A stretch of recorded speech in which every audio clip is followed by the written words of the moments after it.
الحمد لله حمدا كثيرا طيبا مباركا فيه، وصلى الله وسلم على رسوله وعلى آله وأصحابه أجمعين. أما بعد، فأعوذ بالله من الشيطان الرجيم. بسم الله الرحمن الرحيم. إن الذين يلحدون في آياتنا لا يخفون علينا أفمن يلقى في النار خير أم من يأتي آمنا يوم القيامة. اعملوا ما شئتم إنه بما تعملون بصير. صدق الله العظيم. قال رسول الله صلى الله عليه وسلم: لا تزال طائفة من أمتي ظاهرين على الحق لا يضرهم من خذلهم حتى يأتي أمر الله وهم كذلك.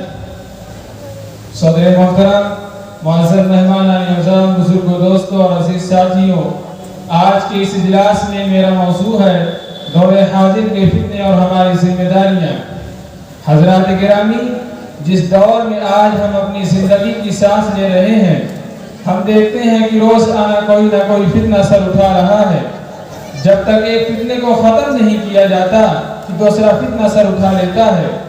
لہذا میں چاہتا ہوں کہ سب سے پہلے آپ حضرات کے سامنے اس بات کی وضاحت کرتا چلوں کہ فتنہ کسے کہتے ہیں. فتنے کے معنی ہے سونے کو آگ میں تپا کر کھرا کھوٹا معلوم کرنا، اور آزمائش، آفت، دنگا فساد، ہنگامہ وغیرہ ہے. عزیزان گرامی، آج کے اس دور میں الحاد بھی ایک اہم فتنہ ہے اور بہت سے مسلمان الحاد کا شکار ہو گئے ہیں.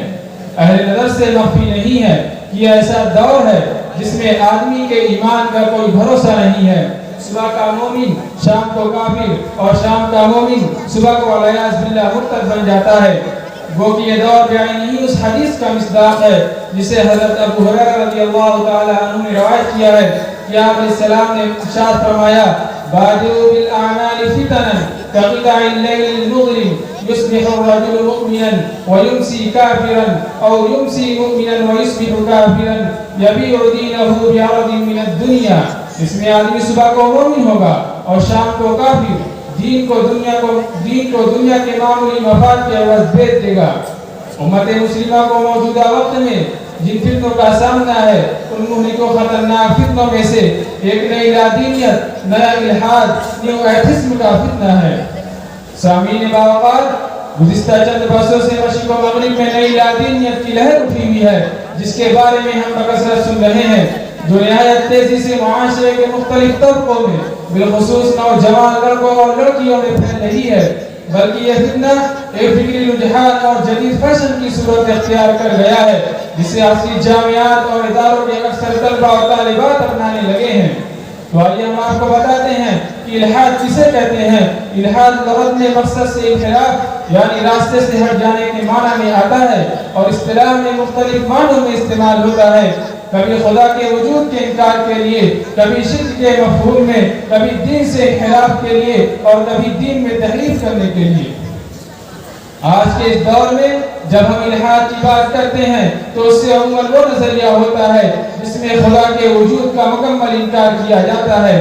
یہ فتنہ صرف نظریاتی فتنہ نہیں ہے بلکہ ایک فکری اور تہذیبی چیلنج بن کر سامنے آیا ہے جس کا مقصد ہے افراد اور اسلامی معاشرے کی شناخت اور ان کی دینی وابستگی کو مٹانا ہے اور ان کو غیر محسوس طور پر مرتد بنانا ہے.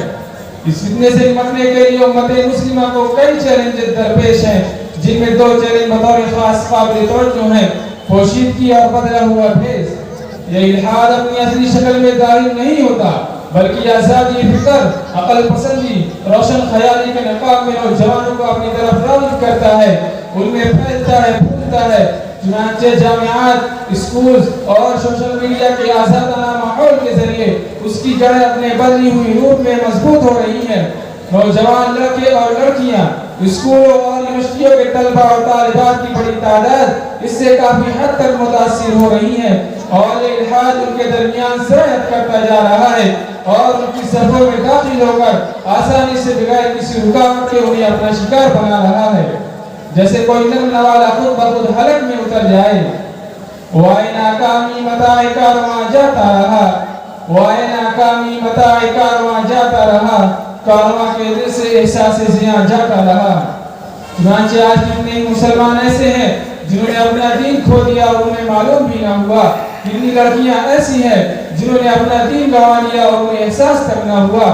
کتنے نوجوان ایسے ہیں جو اپنے عقیدے سے ہاتھ دھو بیٹھے ہیں اور انہیں پتہ بھی نہیں چلا. یہ فتنہ مختلف ذرائع اور اسباب کے ذریعے امت میں اپنی جڑ پھیلا رہا ہے اور اسے مضبوط کر رہا ہے. اس لیے رجوع اللہ دعا کے اہتمام کے ساتھ ساتھ اسباب کے درجے میں اس کا دفاع بھی مختلف طریقوں سے ہونا چاہیے جو انشاءاللہ مفید اور مؤثر ہو سکتے ہیں. تو آئیے ہم اس فتنے کو روکنے کے چند طریقوں کی طرف روشنی ڈالتے ہیں. قرآن و سنت سے گہرا تعلق، عوامی شعور کی بیداری، نوجوانوں کی اسلامی تربیت، عقائد کی آن لائن تفہیم و تشریح، فہم شریعت کی علماء سلف پر مکمل اعتماد، سوشل میڈیا پر عقائد صحیحہ کی نشر و اشاعت کا اہتمام اور انتظام. اگر ہم نے ان باتوں پر عمل کر لیا تو اللہ کی ذات سے پوری امید ہے کہ ہم ان فتنوں سے آسانی کے ساتھ بچ سکتے ہیں. ہم تو سمجھتے تھے کہ لا ایک فراخی تعلیم کیا خبر تھی کہ چلا آئے گا الحاد کے ساتھ. وآخر دعوانا الحمدللہ رب العالمین.